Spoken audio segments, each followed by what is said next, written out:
Am I the a-hole for walking out of the airport when I saw my husband's mom standing there with her luggage? I, female 30, don't have the best relationship with my husband's mom. Since day one, she tried to make remarks and compare me to her.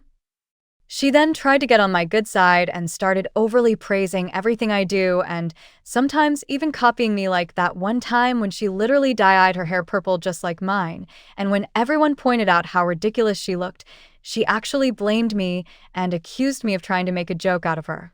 So, anyways, my husband and I took 2 weeks off work to go visit some places out of the country, tourism in other words. Thing is, I was the one who saved up for and arranged for the trip. My husband was responsible for booking the tickets. My husband's mom wanted to come along and throw temper tantrums when I said no. She called, texted, sent people to talk to me into letting her come, even threatened to call the police and make some complaints to get us to stay if she can't come. My husband said we should just take her, but I told him he was wrong to tell her about the trip in the first place. He gave me an ultimatum. Said he wouldn't go if she can't come, and I told him I'd gladly call his bluff, which made him take his words back and say, fine. I will tell her to stop it because we won't take her. Things got quieter, suspiciously quieter. The day of the trip came, and we got to the airport at 2 p.m. My husband was walking ahead of me and was looking left and right like he was looking for someone. I asked him, but he didn't respond. He led me to the waiting area, and the first thing I saw was his mom standing there with her luggage. I froze in my spot. I felt a cold wave washing over me, and I was fuming inside. She and my husband were hugging when I quietly turned around and started walking towards the exit. My husband followed me while shouting at me to stop. He tried to stop me, but I told him off the harshest way possible. He tried to say I was overreacting and that his mom was there anyway, and I should let it go and not mess the trip up for us. I told him he and his mom could still go and that I was going home. I went home and sobbed into my dog's fur for several minutes. It turned out he booked her a ticket without me knowing. An hour later, he came home yelling and raging about how pathetic and spiteful I was to walk out and go home and ruin the trip last minute. I told him he caused this to happen. He said that I was being so hard on his mom, it's ridiculous. I refused to fight anymore, but he kept on berating me, then called my family to tell them that the trip was canceled and that it was because of me. My family said that I shouldn't have ruined it for myself and should have sucked it up and done my best to enjoy it. Did I really overreact? Update, hello. I don't know where to begin. It's been an absolute nightmare recently, and I feel like I was losing my sanity. So for more details about my situation, I have to admit that my husband's mom favors him over all his siblings. This affected his relationship with them and me as well. He's never seen an issue with how differently his mom treats him. It bothered me and made me feel uncomfortable. The whole dynamic made me feel uncomfortable. Going low contact has never even been an option. Like he has to see her or call her every day. Most of his siblings don't talk to him, and I 100% believe it's because of his mom's favoritism, like I said.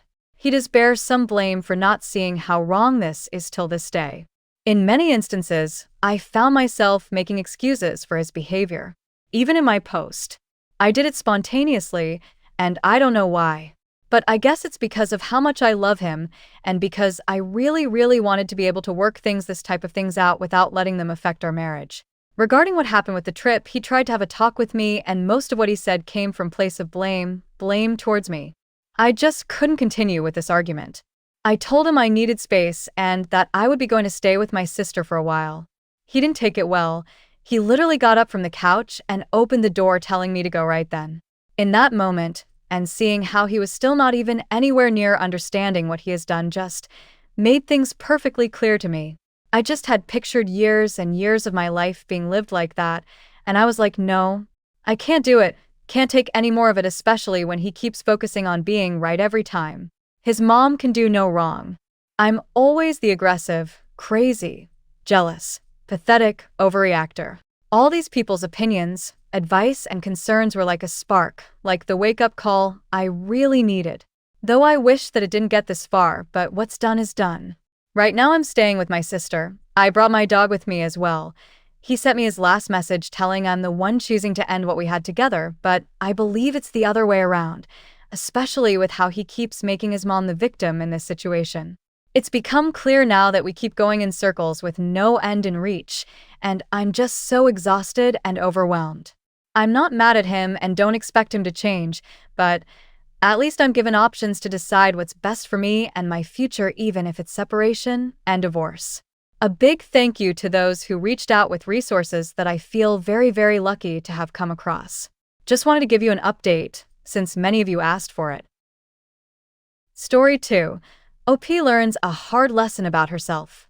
My best friend Sarah, 26 female, and her husband Matt, 28 male, have put me in a very difficult position with my fiancé Jack, 30 male.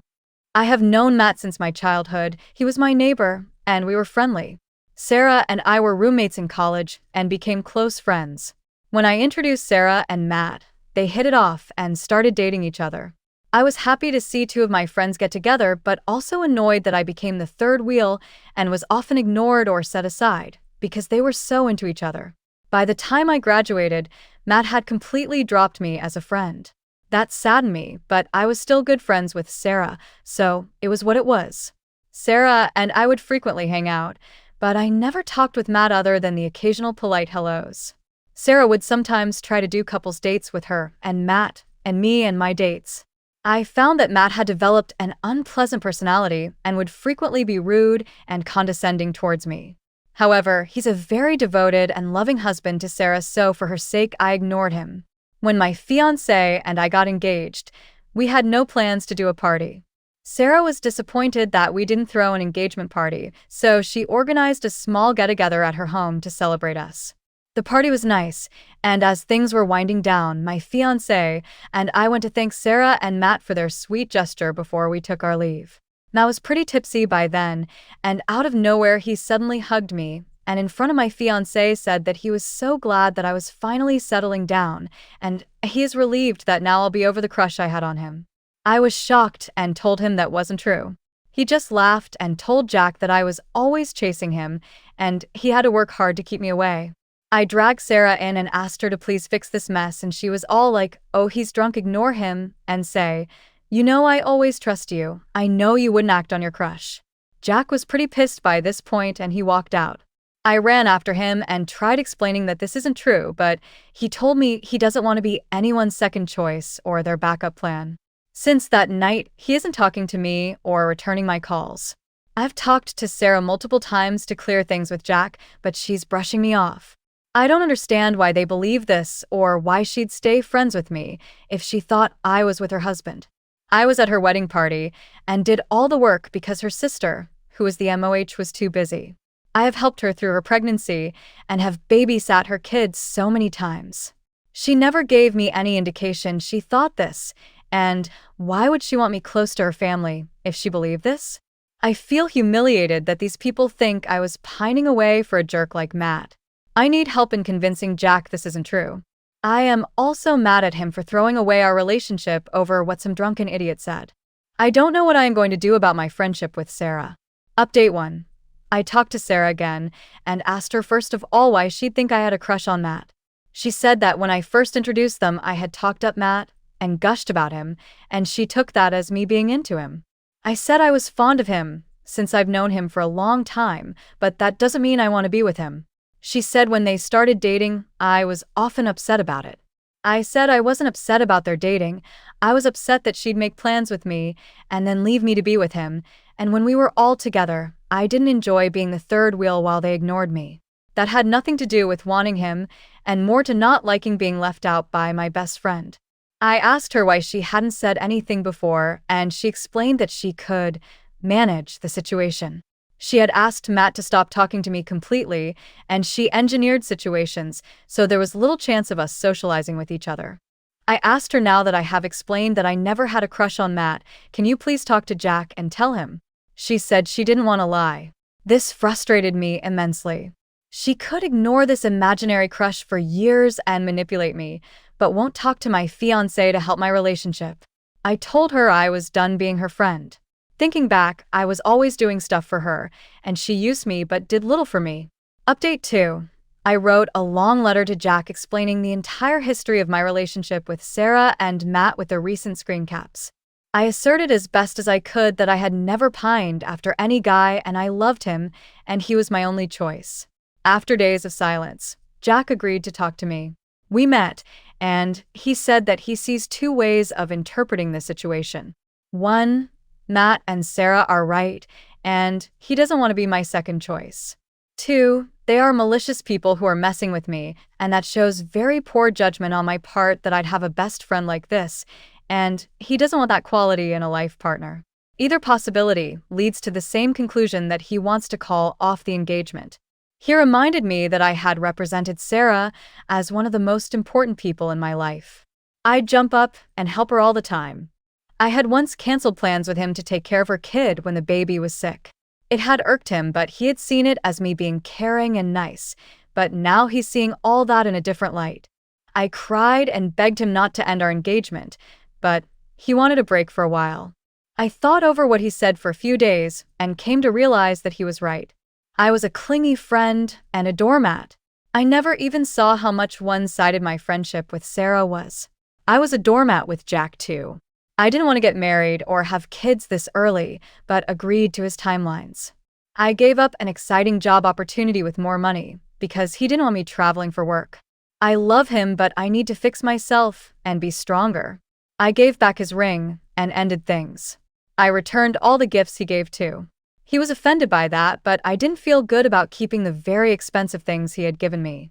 He makes a lot more than me and was very generous with what he gave me, but I can't keep that now. Sarah was quiet for a while, but then started calling me. I ignored a lot of her calls, but this morning I answered her call and told her about the breakup. I was looking for sympathy from my old friend. She was more interested in knowing if I was still going to watch her kid while she and Matt went on an overnight trip. She got pretty angry when I said no. I have blocked her now.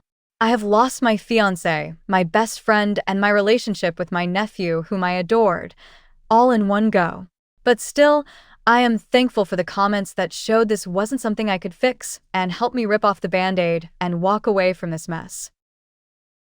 Story 3. Am I the a-hole for wanting to go to the funeral of a girl that I helped get addicted to drugs? I'm 26 and clean from heroin for 3 years. I was also a piece of shit and used to deal for a while. I managed to get with a beautiful girl named Marcy when I first started getting into the thick of things. She knew who I was, but she said she loved me.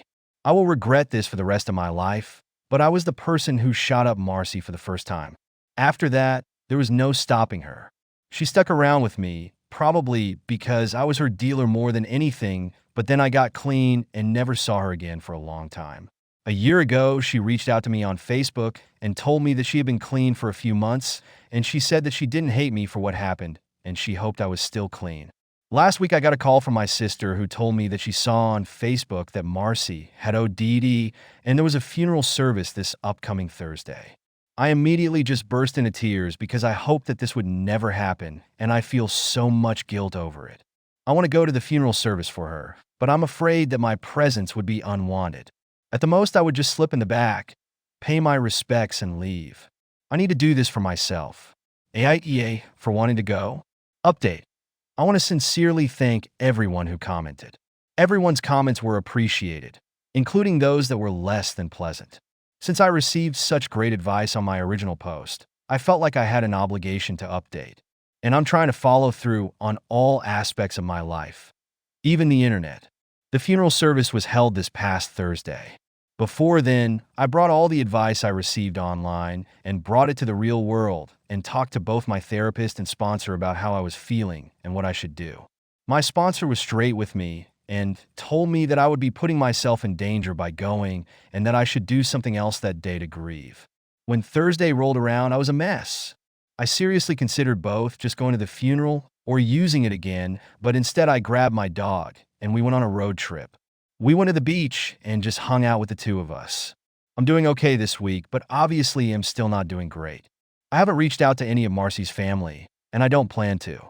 I understand now how devastating that would be. That's it. Take care, everyone.